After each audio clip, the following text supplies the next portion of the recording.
Mathias Vichera, père du fils de Marie Drucker, fait l'objet avec sa compagne d'une enquête préliminaire pour violence conjugale. Le directeur de Sciences Po Paris sort enfin du silence depuis la révélation de cette affaire. Mathias Vichera, ex-compagnon de Marie Drucker et père de son fils Jean, 8 ans, a été placé en garde à vue dimanche 3 décembre avec sa désormais ex-compagne Anissa Bonnefond, avant d'être remis en liberté lundi. L'unité médico-judiciaire n'a pas relevé d'incapacité totale de travail sur aucun des deux, et aucun des deux n'a souhaité déposer plainte à ce stade. L'enquête se poursuit en préliminaire, a précisé le parquet de Paris. Les deux se sont réciproquement accusés de violence conjugale. On venait tout récemment d'apprendre que Mathias Vichera, qui est le directeur de Sciences Po Paris et administrateur de la FNSP, Fondation nationale des sciences politiques, allait s'adresser à l'ensemble des communautés de Sciences Po rapidement pour éclaircir la situation. Si est-il ce qu'a affirmé Laurence Bertrand d'Orléac, présidente de la FNSP, dans un message adressé lundi soir aux membres du conseil d'administration de l'établissement. Si est-il désormais chose faite, puisqu'il vient effectivement de sortir du silence. Il a écrit mardi aux étudiants, enseignants, salariés, membres des conseils de l'institution pour assurer qu'il entend leurs émotions et leur promettre de les rencontrer très prochainement. Une information révélée par l'AFP ce mardi 5 décembre. Dans ce message également adressé aux anciens étudiants, il tient aussi à redire son attachement sincère et profond aux valeurs de leur établissement, a appris l'AFP auprès de la direction de Sciences Po. Je souhaite avant tout que ces événements n'altèrent pas le fonctionnement de notre institution, ajoute-t-il, alors que l'AFP révèle une déclaration commune tenue avec sa désormais ex-compagne. Ce qu'on comprend d'après leur communiqué, après leur garde à vue, des éléments relatifs à notre vie privée ont été divulgués par la presse hier, lundi.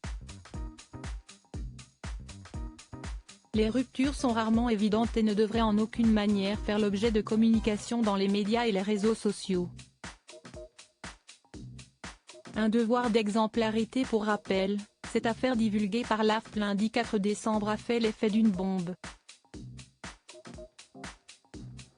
Nous demandons la suspension immédiate de Vichera et sa démission pour des raisons d'exemplarité, a rapidement réagi Inès Fontenelle, vice-présidente étudiante au conseil de l'Institut, Union étudiante, et membre du conseil d'administration de la Fondation nationale des sciences politiques, FNSP. Rappelons que Mathias Vichera avait succédé, en étant largement élu, en novembre 2021 à la tête de Sciences Po Paris à Frédéric Mion, contraint de démissionner en février de la même année pour avoir dissimulé les soupçons d'inceste visant le politologue Olivier Duhamel.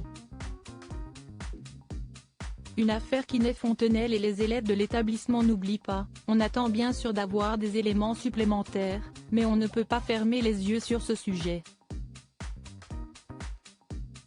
Et encore moins dans le contexte de Sciences Po qui a connu l'affaire Duhamel, et plus récemment des blocages d'étudiants pour dénoncer le laxisme de l'institution face aux violences sexistes et sexuelles. Par devoir d'exemplarité, nous pensons que Mathias Vichera ne peut représenter l'institution et si ces faits sont avérés, nous demanderons sa démission. Dans un communiqué commun de Solidaire et l'Union étudiante de Sciences Po, les étudiants appellent à une assemblée générale mercredi à 19 h dans les locaux de l'école, dénonçant l'indécence du message de Mathias Vichera, qui n'ose mentionner les accusations auxquelles il fait face, a déclaré l'AFP ce mardi soir. En réalité, il n'y a même pas d'explication nécessaire, sa démission est la seule issue possible. En attendant, nous en appelons à la responsabilité de la direction de Sciences Po qui doit le suspendre immédiatement de ses fonctions, poursuit le communiqué. Rappelons qu'une cinquantaine d'étudiants ont bloqué l'entrée du bâtiment historique de Sciences Po Paris mardi matin, à l'appel de syndicats étudiants de l'institution, pour réclamer la démission de son directeur.